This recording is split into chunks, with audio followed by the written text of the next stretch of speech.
और आज भी मैं आपको बताते हुए रोना पड़ रहा है मुझे।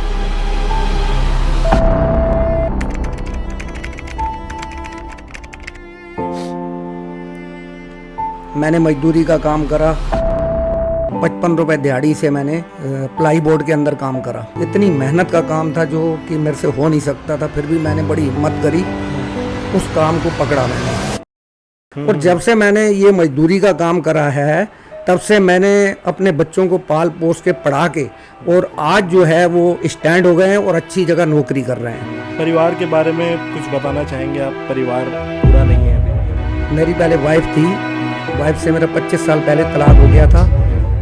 उन लोगों ने ये कहा कि जो ससुराल वाले थे कि मैं अब हमारी लड़की सुखी नहीं रह पाएगी। उस टाइम कमजोरी थी हम पे। ज़िंदगी में ऐसे ऐसे दिन पड़ते हैं आदमी पे भाई साहब, वो मैंने काटे हैं। और जब मजदूरी लगती नहीं थी ना तो मैं घर जाता था, किस तरीके से जाता था। बस आंटी से कुछ कहना चाहेंगे? हेलो दोस्तों, मैं आपका भाई खालिद रज़ा और आज अनफिल्टर्ड आवाज़ के एपिसोड 3 में आपका स्वागत है। जिस तरीके से आपने हमारे 2 एपिसोड्स को प्यार दिया, यकीनन है कि हम आपको इसी तरह एंटरटेन करते रहेंगे।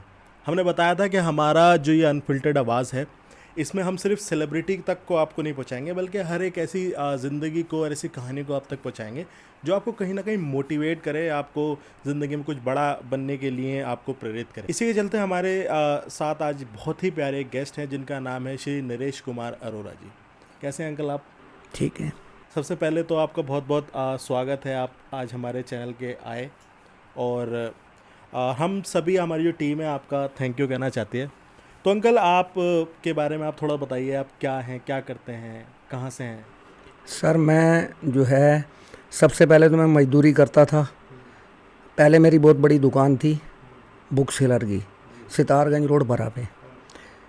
उसके बाद 4 के 5 साल बाद शादी के बाद मेरा सब छुट्टी हो गई गानी। और उसके बाद मैंने मजदूरी का काम करा, 55 रुपए दिहाड़ी से मैंने प्लाई बोर्ड के अंदर काम करा। 2 साल वो काम करा। उसके बाद मैं गांधी पार्क अड्डे पे आया, लेबरी काम करा। हाँ जी, वो लेबरी काम के अंदर इतनी मेहनत का काम था जो कि मेरे से हो नहीं सकता था, फिर भी मैंने बड़ी हिम्मत करी, उस काम को पकड़ा मैंने। उस काम से 10 साल तक मैंने वो लेबरी काम करा। लेकिन उस काम के अंदर ऐसा होता था कि महीने में 15 दिन काम लगता था, 15 दिन नहीं लगता था। तो घर का जीवन जो है मेरा सही चल नहीं पाता था। फिर उस काम को छोड़ने के बाद मैंने डॉक्टर बटला के यहाँ गार्डी की नौकरी करी। अच्छा, तो फिलहाल अभी आप एक गार्ड? फिलहाल मैं गार्ड हूँ।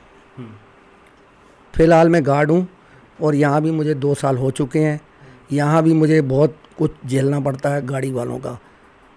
कभी कोई गाड़ी वाला बहुत प्यार से मान जाता है, कभी नहीं मानता। उससे बड़ा दुख महसूस होता है कि मैंने कहा सर गाड़ी प्लीज़, गाड़ी आप पार्किंग के अंदर खड़ी कर दो, तो वो आगे से कह रहा है कि तेरे बाप की रोड है, ऐसा है, उल्टा सीधा बोलता है, जिससे मैं महसूस नहीं कर पाता हूँ।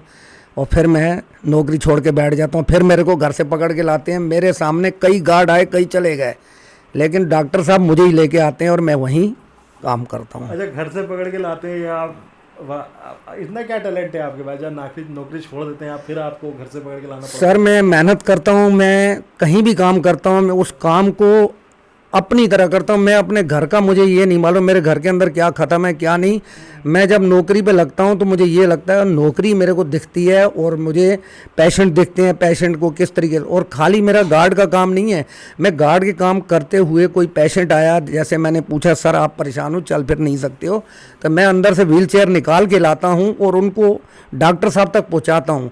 तो वो मुझे बहुत आशीर्वाद देते हैं, कहते हैं आप कमाल के आदमी हो जो इधर गाड़ी भी कर रहे हो, उधर वो काम भी कर रहे हो।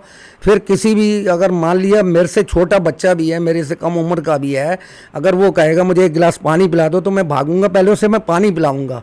मतलब हर चीज़ में मैं दिल दुखाता हूँ इस चीज़ का।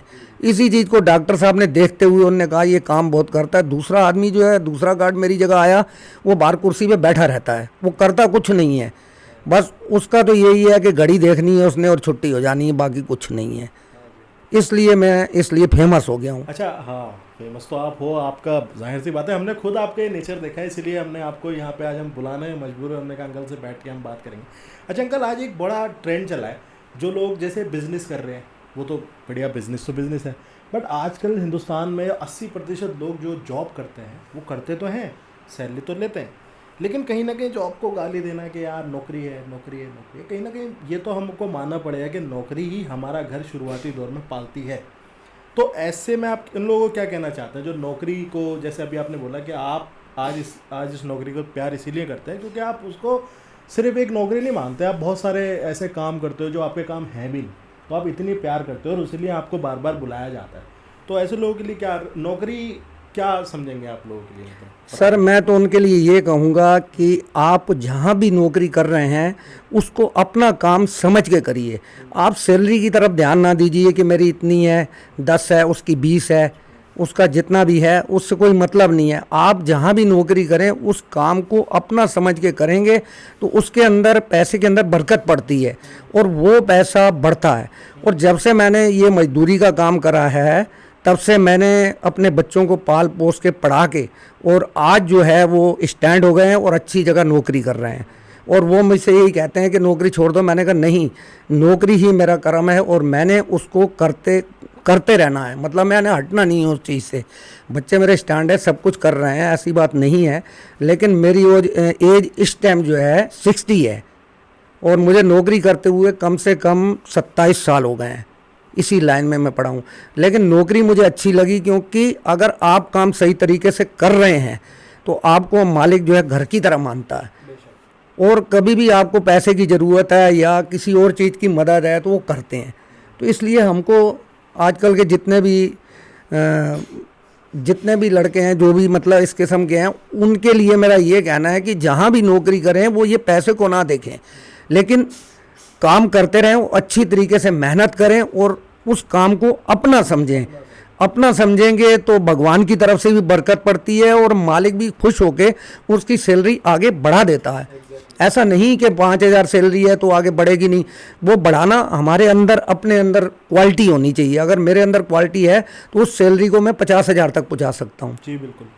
बरकत एक अंकल ने वर्ड यूज़ किया है, ये बड़ा ही डीप वर्ड है, बहुत कम लोग इस चीज़ पे बिलीव करते हैं और ये मैं भी मानता हूँ कि अगर आप किसी भी दुनिया के काम को मोहब्बत से करेंगे, फॉर एग्जांपल रेस्टोरेंट में इतना जो खाना होता है टेस्टी नहीं होता जितना माँ के हाथ का होता है, तो क्योंकि उसमें बरकत होती है, वो उस मोहब्बत से उस खाने को रोज़ाना बनाती हैं, उनको कोई सैलरी नहीं मिलती, तो बरकत एक बहुत अच्छा वर्ड है। अच्छा तो अंकल, मैं जैसे अभी आप एक सिक्योरिटी गार्ड है एक नामी गिरामी हॉस्पिटल में, कैसे दिन की शुरुआत होती है, रूटीन क्या रहता है पूरे दिन का आपका? रूटीन सर मेरा ये रहता है, सबसे पहले तो मुझे घर के अंदर जो सवेरे के टाइम में उठता हूँ उसके बाद में अपना जो भी अपना कर्म, जो नित्य कर्म होता है वो करता हूँ। उसके बाद मेरे को यही रहता है कि मैंने बटला जी के यहाँ पहुँचना है, अपनी ड्यूटी संभालनी है। फिर मैं टाइम टेबल एक ऐसा बना दिया है मैंने कि मैं वहाँ से राइट टाइम, मैंने अगर मेरी 8 बजे ड्यूटी है, अब मेरी 7 बजे ड्यूटी है, तो मैं 6:30 बजे करेक्ट वहाँ पहुँच जाता हूँ। 6:30 बजे पहुँचने के बाद मैंने किसी को नहीं देखना, मैंने अपना जो काम करना है, गाड़ी वाली जगह पे मैंने पार्किंग वाली जगह पे क्या लगाना है, कैसे वो मतलब बनाना पड़ता है ना कि भाई सारा दिन मैंने देखना है गाड़ी खड़ी ना करे कोई, तो उसकी पूरी सेटिंग मेरे को करनी पड़ती है। और इसी चीज़ से डॉक्टर साहब तो कैमरे लगे हुए हैं, सब चीज़ देखते हैं, कौन वर्कर कितना काम करता है उनको सब दिखता है। तो वो जब आते हैं तो बड़े प्रसन्न होते हैं हम पे। बहुत बढ़िया, और सभी प्रसन्न होते हैं अंकल से। अंकल परिवार में कौन कौन है अभी? मेरे परिवार में इस टाइम 2 लड़के हैं और मैं हूँ। वो दोनों लड़के जॉब करते हैं और मैं भी जॉब करता हूँ। परिवार के बारे में कुछ बताना चाहेंगे आप? परिवार पूरा नहीं है अभी, उसके बारे में। मैंने 25 साल हो गए, मेरी पहले वाइफ थी, वाइफ से मेरा 25 साल पहले तलाक हो गया था। उन लोगों ने ये कहा कि जो ससुराल वाले थे कि मैं अब हमारी लड़की सुखी नहीं रह पाएगी। उस टाइम कमज़ोरी थी हम पे, लेकिन हमने भी समझाया और पंचायत लोगों ने भी बहुत समझाया, सब लोगों ने समझाया कि नहीं ऐसा मत करो, ये परिवार एक सुलझा हुआ है और अपनी लड़की का जीवन खराब मत करो। लेकिन नहीं माने, हम भगवान भरोसे रह गए, हमने अपने लड़के पालने चालू कर दिए, अपने लड़के पले पोसे बड़े हो गए और आज जो वो स्टैंड भी हो गए, तो आज उनका सहारा हमें बहुत है। क्योंकि मैंने भी अपने टाइम के अंदर उनको बचपन के अंदर इतना सहारा दिया, जो मैंने लेबरी काम करा या मान लिया गाड़ियाँ लोड करी या सीमेंट की गाड़ियाँ लोड करी, लेकिन अपने बच्चे को ये महसूस होने नहीं दिया कि ये गरीबी में है। हर चीज़ उसे गरीबी के अंदर भी लेके मैंने दी, जो आज वो मानते हैं इस चीज़ को। अगर मुझे एक खरोंच भी अब लगती है तो मेरे बच्चे तुरंत आ जाते हैं। बहुत अच्छी बात है। आप जहाँ से मुझे देख रहे हैं मैं आपको इस चीज़ के लिए बहुत अप्रिशिएट करता हूँ, क्योंकि आजकल तो मतलब माँ बापों को इतना भी कोई कर रहा है तो ये बहुत अप्रिशिएट करने वाली बात है। अंकल, कैसा वो लगता है परिवार टूटता है? सर, जो मेरे संग घटना घटी है, आज भी मेरे आंखों में आंसू हैं। सब कुछ है मेरे पास। जिस टाइम मेरा परिवार टूटा था, मेरे पास जो भी सामान था वो ले गए, और उसके बाद कुछ भी नहीं था। मतलब मेरे पास रहने को कुछ भी नहीं था, ना मकान था ना कुछ था। लेकिन मैंने बच्चों को कहा, आप रहो, आप पढ़ो। सरकारी स्कूलों में मैंने डाला, उसके बाद जब ऐसा हुआ तो प्राइवेट में भी डाला। लेकिन मैंने परेशानी बहुत झेली। भगवान ऐसा कभी किसी के संग ना करे जो मेरे संग 25 साल तक मैं झेलता आया हूँ। आज भी मैं अगर अलग कभी बैठता हूँ तो मुझे पुरानी चीज़ें याद आती हैं और मुझे बहुत दुख महसूस होता है। इसलिए मैं ये कह रहा हूँ, भगवान कभी किसी के संग ऐसा ना करे। बिल्कुल बिल्कुल, ये बहुत बड़ा दर्द है परिवार का टूटना, चाहे किसी भी रीज़न से। और उस दर्द को सहने के बाद इस तरीके से आगे बढ़ना कि दोबारा से एक परिवार खड़ा कर देना एम्पायर की तरह, वो अंकल जैसे हिम्मतदार लोगों के लिए ही ये कहानियाँ हैं, और हम ऐसे लोगों को बहुत सल्यूट करते हैं। अगर आपने बताया था, अभी हमारी बैक कैमरा बात हो रही थी, तो आपने बताया था कि आप पहले एक ज़माना था आपका या नोटों में आप खेलते थे, एक दिल्ली में थे शायद आप बहुत पैसा कारोबार, वहाँ से फिर ये कहानी कैसे पलटी, एक मज़दूर, और मज़दूर के बाद 65 साल की उम्र में अभी भी एक 9 घंटा 10 घंटे की जॉब, और इतनी मेहनत, ये सब कैसे हुआ, कुछ बताना चाहेंगे आप? सर, जब मैं शादी मेरी नहीं हुई थी, उससे पहले की बात है कि मैं मतलब पहले जॉब करता था, हल्की फुल्की जॉब करता था। उसके बाद मेरे मन के अंदर आया कि मैं जो है सितारगंज रोड पे बरा, पहले मैं जॉब करता था, उसके बाद मैंने बुक सेलर की दुकान खोली। जैसे तैसे भी इधर उधर से पैसे पकड़े, जो भी करा, वो बुक सेलर की दुकान को मैंने स्टैंड करा। स्टैंड करने के बाद जो हमारे रिश्तेदार थे, एक दो ऐसे थे जिन्होंने हमारी सपोर्ट करी, उस दुकान को खड़ा करा। बहुत अच्छे तरीके से वो दुकान चल रही थी। और 2 साल या 3 साल बाद हमारी मम्मी डैडी ने ये कहा कि चलो अब अपने बेटे की शादी कर देते हैं। कोई बात नहीं, उन्होंने जो करा, हमने उनकी बात मानी, उन्होंने रिश्ता करा, सब कुछ करा। लेकिन शादी के बाद मेरा जीवन बिल्कुल ही ख़तरनाक मोड़ पे चला गया। उसके बाद पहले शादी हुई तो मेरी वाइफ की कभी तबीयत ख़राब है, कभी कुछ है, कभी ऑपरेशन है, मतलब उस चीज़ों में मेरी दुकान बंद रहने लगी। तो दुकान बंद रहने से ही दूसरी दुकान कोई खोल गई, जिससे कि उसने टक्कर की दुकान खोल दी मेरी। मैं फिर बाद में हर कुछ दिन बाद 15 दिन छुट्टी, कभी 20 दिन छुट्टी, तो उसमें दुकान मेरी बिल्कुल चली गई खतरे में। तो जैसे तैसे मैंने फिर स्टैंड करा, फिर पैसा भरा, जैसे भी करा, दुकान को करता रहा 2 साल 3 साल तक, लेकिन वो चल नहीं पाई। उसके बाद फिर धीरे धीरे मेरा परिवार भी टूट गया। जब उन लोगों ने देखा कि भाई अब इनके पास कुछ है नहीं, नुकसान हो चुका है, तो उन लोगों ने भी फिर अपनी वो बदल दी, नीयत बदल गई उनकी भी। कोई बात नहीं, फिर मेरे दिमाग में आया अब कुछ तो है नहीं, अब जाया जाए गांधी पारा गड्ढे पे ही, और वहाँ ही मजदूरी वगैरह करके अब बच्चों को तो पालना है। कैसे तैसे मैंने बच्चों को पालना चालू करा, जैसे भी हुआ। 55 रुपये दिहाड़ी से पहले, सबसे पहले मैं प्लाई बोर्ड फैक्ट्री में काम करता था। तो रात को जब मैं आता था मेरे कंधे छिल जाते थे। तो ये दोनों बच्चे जो थे, रात को जैसे भी तैसे दवाई ला के देते थे मेरे को, और कहते थे पापा चिंता मत करो, सब सही हो जाएगा। उन्होंने बड़ी हिम्मत दी मुझे, और करते करते मैं जो है 55 रुपये दिहाड़ी से काम करता था। आज मेरी सैलरी 400 रुपये डेली की है। तो उस हिम्मत से आज मैं परिवार में सही तरीके से हूँ, स्टैंड हूँ, और मेरे बच्चे भी स्टैंड हैं। अब मुझे जो है किसी चीज़ की कमी नहीं है। लेकिन मेहनत मैंने नहीं छोड़ी। मैंने अपने जो कर्म करना था वो कर्म करता रहा और करता रहूँगा, भले ही मेरे पास पैसा हो जाए, लेकिन मैंने कर्म करने हैं। बहुत इंस्पायरिंग है अंकल। आपने अभी बताया कि आपने जैसे कि एक अपनी ज़िंदगी का एक बड़ा पार्ट जो है ना मजदूरी में भी बताया है, जो कि रोज़मर्रा की ज़िंदगी लोगों की होती है कि कमाया, दिहाड़ी आई, कमा लिया, नहीं आया तो नहीं आया। उस दौरान क्या क्या कठिनाइयाँ मेन रहती थी? जैसे कभी कभी दिहाड़ी नहीं मिलती है, लोग नहीं आते हैं, तो क्या समस्याएं, और उन समस्याओं से कैसे लड़ते थे आप? सर, मैं अपने यहाँ पहले मजदूरी करता था, तो मैं अपनी बिरादरी, पंजाबी बिरादरी के अंदर मैं काम करता। लोग मेरी हंसी बनाते थे, कहते थे ये तो मजदूरी करता, फलाने का लड़का है। मैं उनकी तरफ ना देखते हुए मैंने वो शहर छोड़ दिया। वो शहर छोड़ने के बाद मैं रुद्रपुर में आया, और रुद्रपुर गांधी चौक पे मैं मजदूरी का काम करने लगा। उसमें भी क्या होता था, मैं जब भी काम पे आता था, मेरे को हफ्ते के अंदर 2 दिन 3 दिन काम मिलता था, काम नहीं मिलता था। जिस दिन वो काम नहीं मिलता था तो बहुत परेशानी होती थी।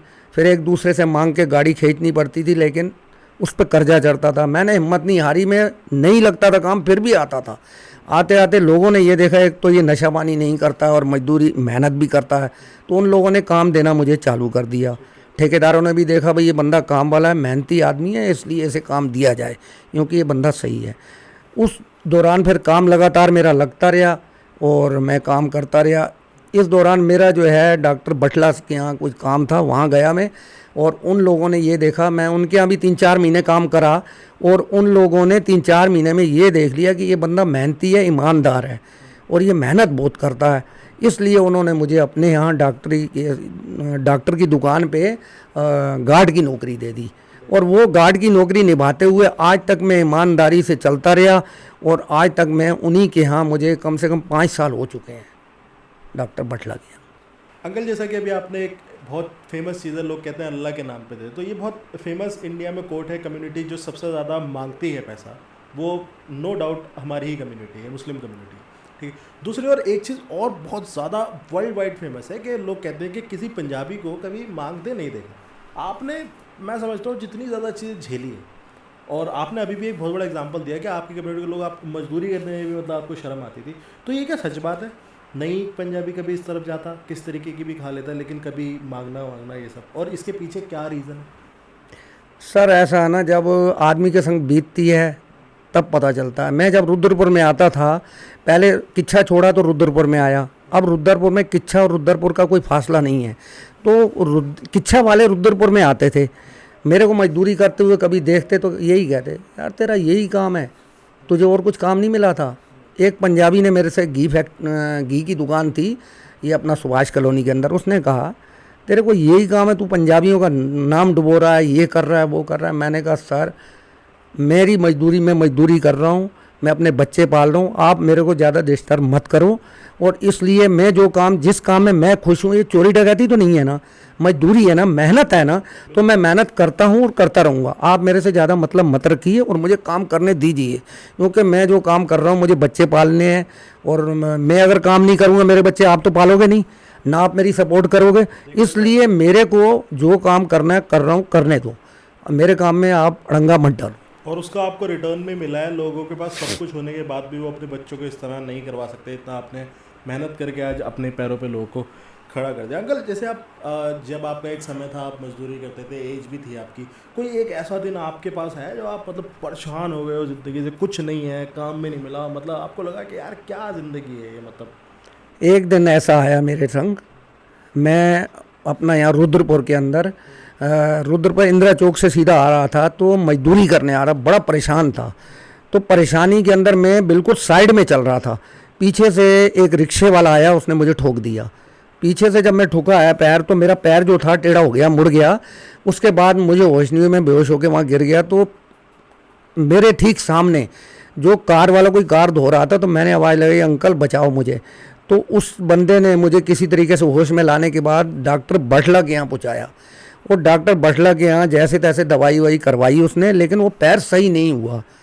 फिर मैं मजबूरी में आ गया, मैंने कहा ये कैसे होगा, बच्चे कैसे पलेंगे भैया, अब मजदूरी करूँगा कैसे, क्या करूँगा, अब तो मेरा पैर ही मतलब बिल्कुल टेढ़ा हो गया, ठोकने का मतलब ये है। तो लेकिन फिर भी मैंने दूसरे दिन, उस दिन घर आके दूसरे दिन हिम्मत करके जैसे तैसे मैं अशोका लीलैंड में गया, और अशोका लीलैंड गेट के अंदर मुझे जाने नहीं दे रहे थे।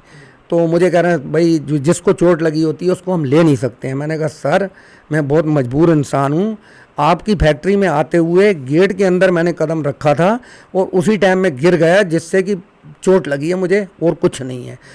तो वो कह रहे हैं ऐसे में मजदूरी कर लोगे आप? मैंने कहा सर मैं कर लूँगा। तो मुझे ले जाके गए, उन्होंने 12 फुट गहरा गड्ढा जो खोदना था, 2 लेबर एक थी और 1 लेबर मैं था, एक पैर टेढ़ा करने के बाद 12 फुट गहरा गड्ढा खोदा। शाम को उसने कहा कमाल की बात है, मतलब आप इतनी चोट होने के बाद भी 12 फुट गहरा खड्डा खोदा, क्योंकि मेरे को मजबूरी थी, मैंने दूसरे दिन दवाई करानी थी, बच्चों को देने थे, घर में राशन पानी आता था, कैसे आता। तो उस दिन, वो दिन मेरा बहुत कठिनाई का दिन था, सबसे ज़्यादा कठिनाई का दिन वो था। उसके बाद आने के बाद जो मैंने उस दिन कमाया, और पूरा 15 दिन तक मैं घर में पड़ा रहा। फिर मुझे जो सपोर्ट जिसने देनी थी उसने सपोर्ट दी, 15 दिन तक मेरा पैर सही हुआ, उसके बाद मैं काम पे गया। अंकल इतना सब कुछ होने के बाद, इतना ज़िंदगी में झेलने के बाद कैसे खुश रहते हो पूरे ज़िंदगी में? जैसे आप जॉब करते हो, क्या ऐसी चीज़ होती है जब आप बड़ा इंजॉय करते हो अपने जॉब को पूरे दिन में? क्या करना पसंद है आपको? और कुछ कुछ जॉब में भी ऐसी चीज़ होती है जो आपको बिल्कुल पसंद नहीं, कि यार जॉब तो अच्छी है बट ये चीज़ मुझे बिल्कुल नहीं पसंद। सर ऐसा ना, जो आदमी टेंशन में रहता है तो वो क्या होता है, घर में भी कोशिश करता है कि मैं खुश रहूं। अगर वो खुश नहीं रहता तो उसके बच्चों पे टेंशन पड़ती है। इसलिए वो सोचता है घर में, चाहे उसके अंदर बहुत जख्म है, वो मतलब दुख का सताए हुआ, लेकिन घर आकर हंस के बोलता है और बेटा ठीक हो। तो बेटे भी कहते हैं कि यार इतनी परेशानी होने के बाद ये खुश है। और उसके बाद मैं जब काम पे आता हूँ तो काम पे आता हूँ, आज भी मेरा रिकॉर्ड ऐसा अच्छा है कि हर आदमी ये कहता है कि पंडित जी, और हर स्टाफ से हंस के बोलता हूँ। भले ही वो दो बातें मुझे कह भी देता है, लेकिन मैं हंस के बोलता हूँ। मैं कभी अलग बैठता हूँ तो मन मेरा रोता है, और आज भी मैं आपको बताते हुए रोना पड़ रहा है मुझे। मैंने दुख बहुत झेले हैं।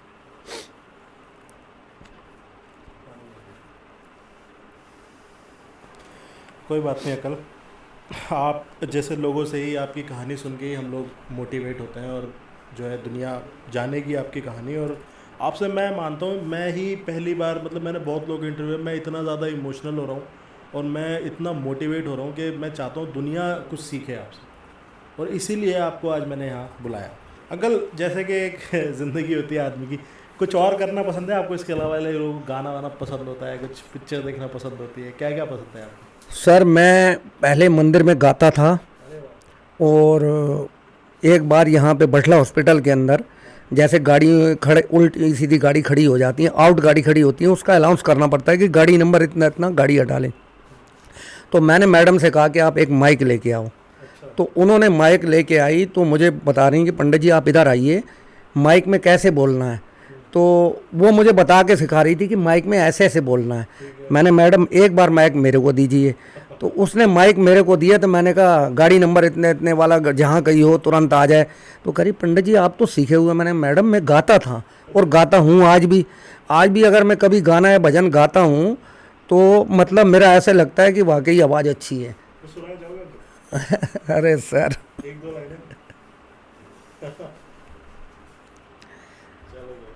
अंकल बड़े सारे लोगों से आप मिले होंगे ज़िंदगी में, एक्सपीरियंस में, अच्छे बुरे, मेहनती, गरीब, अमीर। तो ख़ास तौर पे जब आप मजदूरी करते थे, बड़ा एक अलग सफ़र है वो, सुबह मॉर्निंग में सांस में जाना कि कोई हमें काम देगा।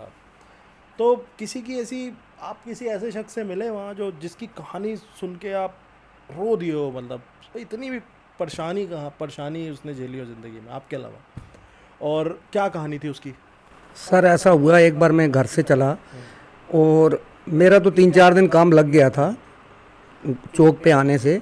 और जब मैं वहाँ आया तो जो मेरी जान पहचान वाला आदमी था वो ठीक मेरे पास आया, कह रहा आप काम पे चलोगे? मैंने कहा ठीक है चलूँगा। इतनी देर में दूसरा आया, मुझे अलग करके कह रहा यार मेरे घर में 4 दिन से रोटी नहीं बनी है, चूल्हा नहीं जला है। मैंने कहा सर कोई बात नहीं। मैंने, सर इन्हें ले जाओ। कह रहा है भाई मैं तुम्हें ले जाने आया हूँ, तुम उन्हें क्यों ले जा रहे हो? मैंने कहा सर ऐसा है, मेरे घर में चूल्हा जल चुका है, उसके घर में 4 दिन से चूल्हा नहीं जला है। आप इन्हें लेके जाइए, ये मेरे ही खास हैं, आप लेके जाइए, काम वाला बंदा है, मेहनती बंदा है। तो उस बंदे को मैंने उसके संग काम पे भेज दिया। 2 दिन उस बेचारे ने काम करा, उसके घर चूल्हा जला। दूसरे तीसरे दिन आके मुझे कहता है यार कमाल है यार। कह रहा है यार कैसे आदमी हो तुम यार, बताओ अपना काम तुम्हारे पास आया और तुमने काम छोड़ के और मेरा मुझे दे दिया। नहीं, मैं काम भले ही करता हूँ, भले ही मेरी जेब में पैसा ना हो, मजबूर हूँ, लेकिन जो दूसरे पे दिल दुखाता है ना, उसको भगवान देखता है। मैंने आप पे, मैंने 3 दिन दिल दुखाया, आपका चूल्हा जला, सबको अच्छा लगा, तो मेरे घर तो भगवान भेज ही देगा। तो वही आज परिस्थिति है। मैंने जितनी मदद लोगों की करी, आज मुझे सब कुछ मेरे घर में भरा हुआ, मुझे किसी चीज़ की कमी नहीं है। बड़ी बड़ी मेरे अपने बेटों के नाम भी मैंने जो जमा कराना था कराया। आज उनको आप कभी भी मेरे घर चल के देखिए, भगवान की दुआ से सब कुछ है।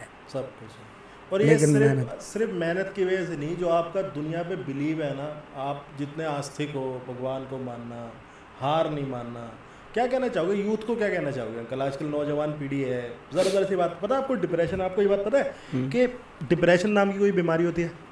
पता है आपको? हाँ बिल्कुल होती है। डिप्रेशन इंसान के दिमाग को अटैक करता है, उससे तरह तरह की चीज़ें, कोई रो रहा है, कोई शांत है, कोई हंस रहा है, लोग फिर उससे नशे में पड़ते। तो पता, आपको पता है अंकल यूथ बहुत सुसाइड कर रहा है? 19 साल का लड़का, 28 साल का लड़का, 18 साल का डिप्रेस हुए, सुसाइड हो गए, क्योंकि अगर किसी को बताने की कोशिश कर रहे हैं तो लोग कह रहे हैं अरे यार ये कोई बीमारी थोड़ी है यार, परेशान उछान कुछ नहीं होता, ऐसा कुछ नहीं होता, सही है तू, और डॉक्टर को दिखा नहीं पा रहे, लोग परेशान में सुसाइड कर लेते। तो ऐसे यूथ के बारे में आप क्या कहना चाहोगे जो बिल्कुल ज़रा सी चीज़ पे ऐसे किसी ने डांट दिया, किसी ने नौकरी छूट गई, परेशान हो गए, मर गए, सुसाइड कर लिया, क्या कहना चाहोगे इसमें? आज से काफ़ी टाइम पहले का किस्सा है। हाँ। मेरे पापा भी थे उस टाइम, मम्मी भी थी, शादी नहीं हुई थी मेरी उससे पहले। तो एक मेरा पक्का दोस्त था, उसने मेरे संग ऐसा अन्याय करा जिससे कि मैं घर से जो था सब्जी काटने वाला चाकू लेके, इतना मतलब परेशान हो गया, मैंने आज ऐसे मारना है, मैं लेके उसके पीछे भागा। और मेरे पापा जो थे वो मेरे पीछे पीछे कह रहे भाई क्या बात है, क्यों? मैंने कहा नहीं, मैंने आज ऐसे मारना, चाहे मुझे जेल जाना पड़ जाए चाहे कुछ हो जाए। उन्होंने मेरे हाथ से चाकू छीना और कह रहा है बेटा एक बात बता रहा हूँ, मेरी बात सुन ले, मार दे इसको, कोई बात नहीं, लेकिन पहले मेरी बात सुन ले 2 मिनट की। मैंने क्या? कह रहा है ऐसा है कि सबसे पहले मैं ये बताऊँ, ये गुस्सा जो होती है, गुस्सा 2 मिनट की होती है। उस गुस्सा को 2 मिनट के अंदर आप मुट्ठी को भींच लिया करो, अगर वो 2 मिनट के बाद चली जाएगी। अब तुमने उस गुस्सा के अंदर आके उसको मार दिया तो तू तो जेल चला जाएगा, हमारा क्या होगा, तेरे भाइयों का क्या होगा? एक तो बदनाम हो जाएंगे, दूसरा बात लोग गलत नीयत से देखेंगे और तुम अंदर पड़े रहोगे। इससे उस चीज़ को तुमने बर्दाश्त करना है, कभी भी गुस्सा है। अब वो हमारे पापा वाली बात आज भी मेरे दिमाग में रहती है, कभी भी मुझे गुस्सा आती भी है तो मैं अपनी मुट्ठी को ऐसे भींच लेता हूँ, उस गुस्सा को दबा देता हूँ, जिससे कि मेरा मन जो है शांत हो जाता है। ऐसे ही मैं औरों को शिक्षा दे रहा हूँ कि सर आप लोग, मैं यहाँ जहाँ भी मैं मिलता हूँ जिसको गुस्सा आती मैं कह रहा हूँ सर आप थोड़ी देर के लिए मुट्ठी भींच लें। ये नहीं अब गुस्सा आई और अपना जहर पी लिया, या मान लिया अपने को मार दिया, या अपनी जान कुएं में फेंक दी। मैंने ऐसे केस बहुत देखे हैं, लेकिन ये चीज़ नहीं होनी चाहिए। जब मैंने 25 साल से आज 25 साल के उससे भी पहले से बर्दाश्त करा है तो इस उम्र तक पहुंचा हूं। अगर बर्दाश्त नहीं करता तो मेरी ये उम्र नहीं होती, मैं आज नहीं होता, लेकिन मैंने बर्दाश्त करी।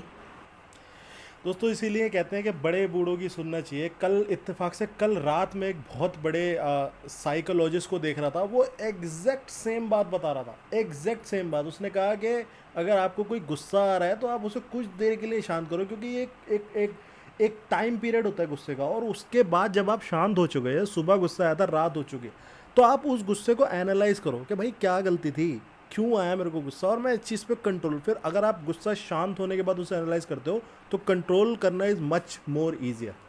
तो बहुत ही ज़बरदस्त एक्सपीरियंस है अंकल के साथ। अंकल एक लास्ट सवाल, रोए हो कभी? मैं रोना क्या किसी के सामने इसलिए नहीं रोता कि अगर मैं रोता हूँ तो मेरे बच्चों पे असर पड़ता है या मेरे परिवार पे पड़ता है। अगर मुझे रोना होता है तो मैं अलग बैठ के रोता हूँ, 10 मिनट के लिए रोने के बाद फिर बाहर आ जाता हूँ, कहता हूँ रोने से कोई फ़ायदा नहीं है, रोने से आदमी का मतलब हल नहीं होता है। लेकिन रोना भी ज़रूरी थोड़ी देर के लिए होना चाहिए। अगर रोने से दिल हल्का पड़ जाता है कि आदमी को कोई परेशानी है और उसका मतलब हल नहीं हो पा रहा है, तो थोड़ी देर अगर वो अंदर बैठ के रो लेता है तो उसका दिल हल्का होने से आगे वो उस बारे में कामयाबी के बारे में सोचता है कि मैं कामयाब क्यों नहीं हो रहा हूँ। अगर मैं सारी ज़िंदगी रोता रहूँगा तो मैं आगे कामयाब क्या होऊंगा? मैं नहीं हो सकता। इसलिए आगे हिम्मत करके काम करा जाता है। जो मैंने आज दिन तक ज़िंदगी के अंदर 27 साल गुजारे हैं, ये बड़ी हिम्मत करके गुजारे हैं। मैंने किसी की सलाह नहीं ली, ना मुझे किसी ने सलाह दी है। मेरे अपने रिश्तेदारों ने कभी मेरी 1 रुपए की मदद नहीं करी।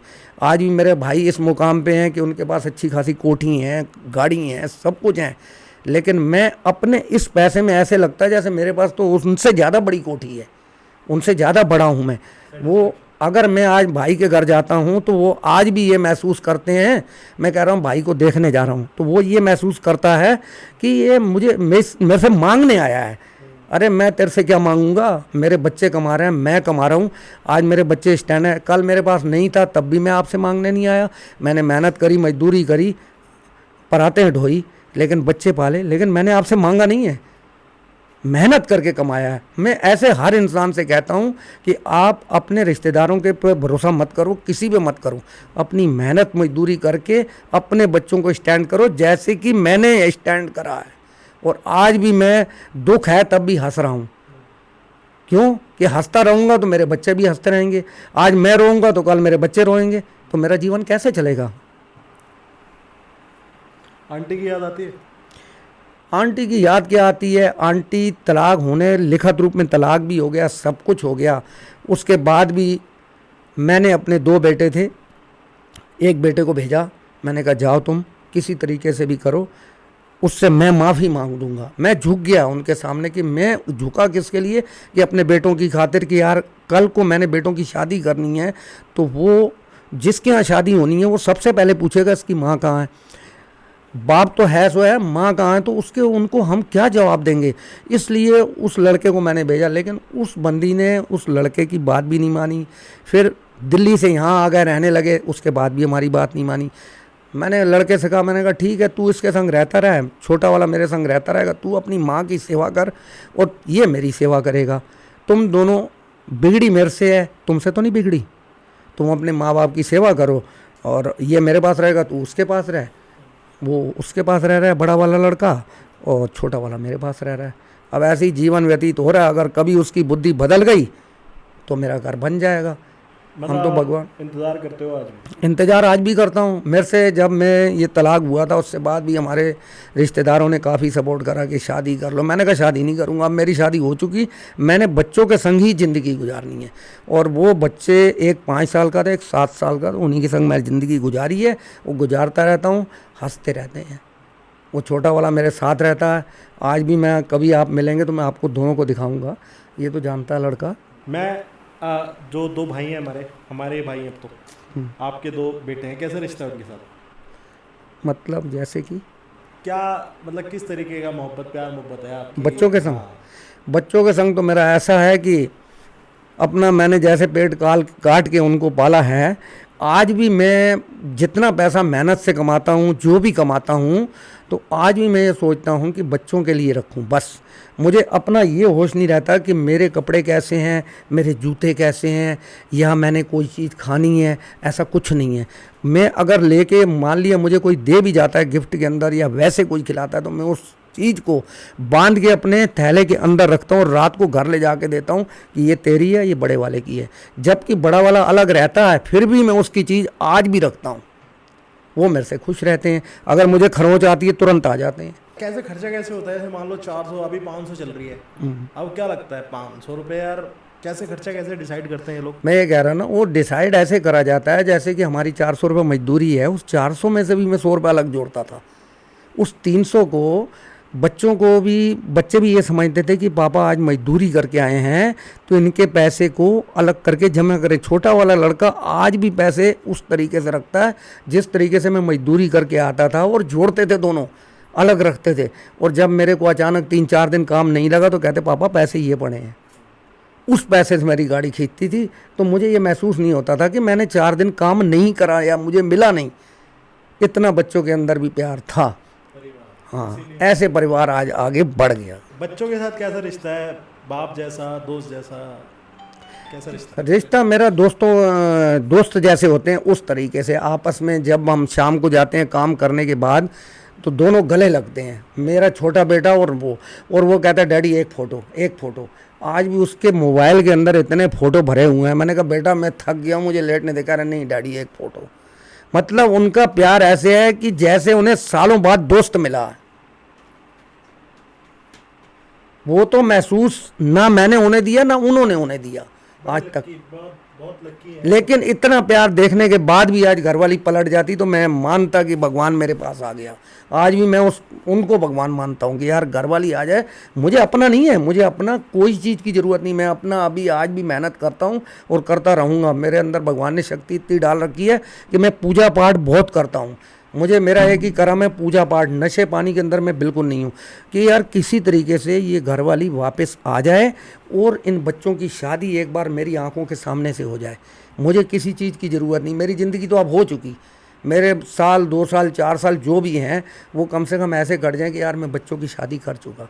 लेकिन वो नहीं पलट रही। पता नहीं उसके अंदर क्या कर रखा है लोगों ने, क्या है क्या नहीं। 25 साल हो गए आपकी डिवोर्स? 25 साल नेट हो गए। आज भी इस तरीके का इंतज़ार, यही एक असली प्यार की निशानी है बहुत। और इंतज़ार के लिए और आज आज भी मैं कहीं गलत लाइन में, लोग आजकल तो हर चीज़ है फेमस है, मैं कहीं नहीं, मतलब ही नहीं। मैं ज़्यादा जोर पूजा पाठ पे देता हूँ। आज भी मेरे घर में जाकर देखी कितना बड़ा मंदिर बना रखा है, किराए का मकान है और बड़े बड़े कमरे हैं। एक कमरे के अंदर तो मेरा मंदिर है और एक कमरे के अंदर मैं और मेरा बेटा दोनों लेट गए। दोनों बच्चों के लिए क्या बोलना चाहेंगे आप? मैं दोनों बच्चों के, किन के लिए, अपने दोनों बच्चों के लिए।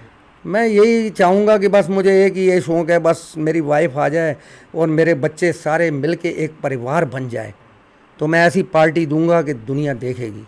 वाह। अच्छा, एक लास्ट बात, अब 25 साल हो गए इंतज़ार में, उनसे कुछ कहना चाहेंगे आप? आंटी से कुछ कहना चाहेंगे?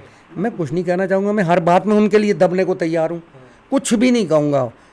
मैं ये कहूँगा कि बस अब ये तुम्हारा भी लास्ट स्टेज है, मेरा भी लास्ट स्टेज है। इस लास्ट स्टेज के अंदर हम ऐसा कर्म करें जो हमारा आगे का, लोग तो बन गए पर लोग भी बन जाए और स्वर्ग में चले जाएं हम बस।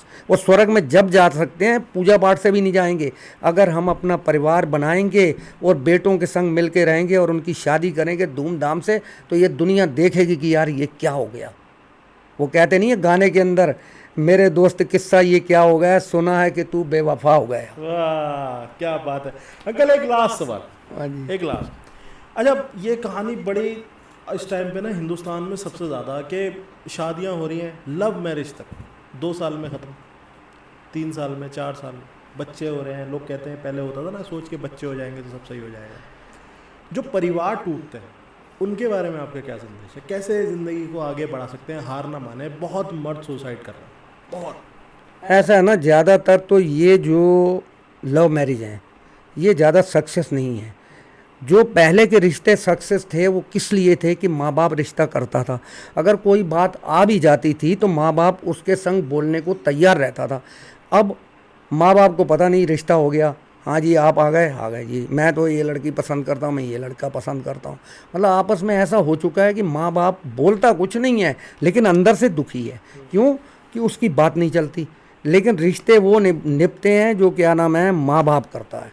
आज भी माँ बाप के कहने में चलने वाले बेटे ऐसे हैं, मैंने बहुत देखे हैं, लेकिन 25% है, 75% ऐसे हैं जो लव मैरिज वाले हैं।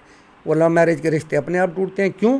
आपस में कोई ना कोई बात होती है, उस टाइम तो रिश्ता हो जाता है, बाद में कभी वो बात ऐसे कह देगी, कभी वो बात ऐसी कह देगा, ऐसी नौबत आ जाएगी कि जहर खा लो और बटला जी के पास पहुँच जाओ। बटले जी के पास आओ, और कोई है ही नहीं डॉक्टर यहाँ, किसी के पास ले जाओ वो सीधा कहेगा भैया जाओ, बचेगा नहीं। वो दूसरा जाते जाते रास्ते कह रहा बटला जी के यहाँ चले जाओ। तो ये था हमारा आज का शो। मैं सच बता रहा हूँ, ये मैं शो एंड करते करते स्माइल ज़रूर कर रहा हूँ, लेकिन मेरे को इस पूरे शो में इतनी बार मैं इमोशनल हुआ हूँ, मैंने इतनी बार अपने आंसू रोके हैं कि मैं बता नहीं सकता। मैंने बिल्कुल भी नहीं सोचा था कि ये मेरा शूट आज का इतना अच्छा रहेगा। मेरा बस चले तो आज मेरी जॉब है, मैं जॉब भी ना करूं। और मैं अंकल का और अंकल की मसरूफियत है, अंकल ने हमसे 35 मिनट का वादा किया था, हम अभी आउट ऑफ टाइम हो गए होंगे और मेरा मन कर रहा है बस मैं इंटरव्यू लेता रहूँ। जितना सोशल मीडिया का मेरा एक्सपीरियंस है, मैं फॉर श्योर बोलता हूँ कि जब अंकल को मीडिया देखेगी, हमारी पब्लिक दिखेगी, तो ये डिमांड होगी दोबारा अंकल को बुलाने की। तो पहले तो अंकल जी आप बताओ, आप दोबारा आओगे हमारे पास? बिल्कुल आएंगे सर, बिल्कुल आएंगे, पब्लिक हर बात का जवाब देने के लिए मैं तैयार हूँ। तो अंकल के साथ हम आपकी डिमांड पे एक और पॉडकास्ट करेंगे जब अब अंकल बिल्कुल थोड़ा टाइम ज़्यादा होगा।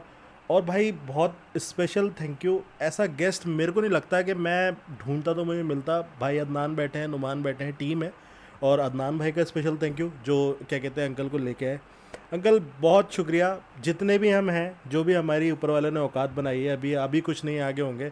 बस इतना कहना चाहता हूँ कि हर चीज़ में आपके सामने तो हम कुछ नहीं है, लेकिन आपके साथ खड़े। आप अपने बच्चे की तरह एक बार आपको हमको याद करना, हम आपको वहीं खड़े मिलेंगे जहाँ पे आप हमें बुलाएं। बहुत बहुत शुक्रिया uncle, thank you so much.